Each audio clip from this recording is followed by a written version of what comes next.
without a computer, although it's usually easier to control the computer. A place to put your beer. Okay, so the power supply, when you fold it up, see how it goes into that gap there?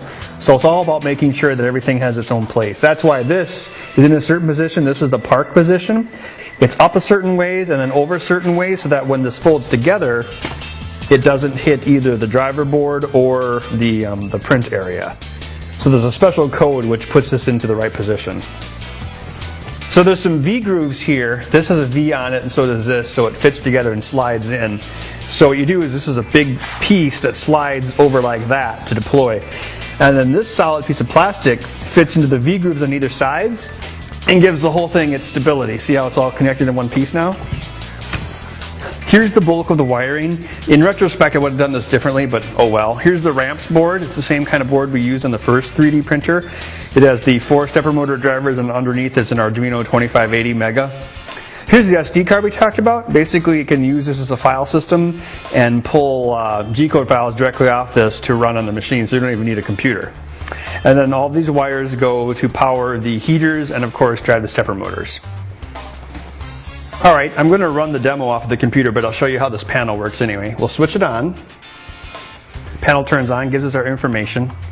Now, of course, all this software to put on your printer is all open source, so you can find it by searching the internet. But basically, this uses the Marlin firmware on the Arduino, and then on Thingiverse, you can find the instructions to build a control panel like this. So what I'm going to do is I'm going to prepare it, and I can home the machine using this device right here.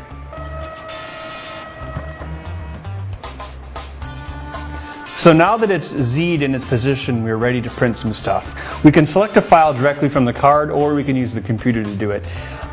In our old printer, we would just manually move the head around and then kind of eyeball it to put it in its home position, but this one's supposed to be portable, so it's very important that it can home itself, which it just did.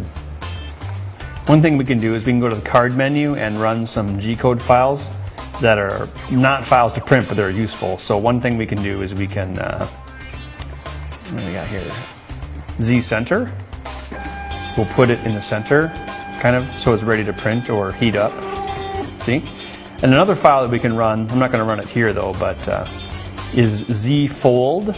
And what that does is it puts the head back in its position so it's ready to be folded up. So you can do all these things with the control panel with no computer attached, although it is easier to use the computer. Alright, now that the printer's set up, we can control it using this computer. I prefer to use the program called Printerface, or also sometimes called Print Run.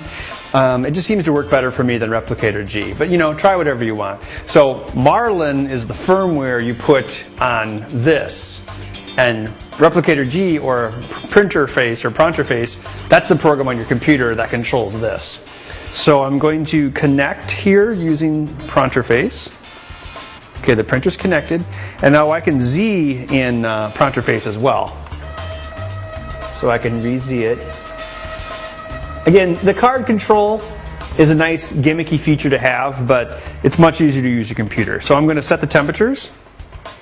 And while that heats up, I can show you some of the Z-code commands. You can type commands directly into it. So if I want to go up 20 on the Z, I just type G1, Z20.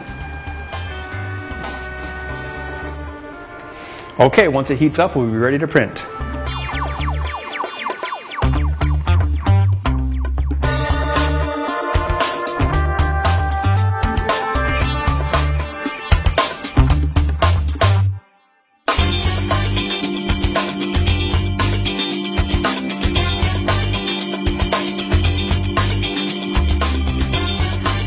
Alright, the print is done, worked out pretty good.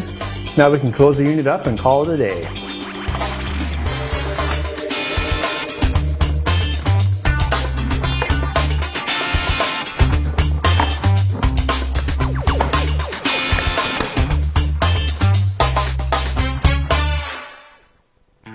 That's all the time we have for today. In our next episode, we're going to be building some cool projects for outdoor camping purposes. Just in time for summer. We'll see you then. Register to win this build at element14.com/TBHS, where you can join the discussion and suggest other builds for the show. And remember, you can always email build ideas to benheck@element14.com. Thanks for watching.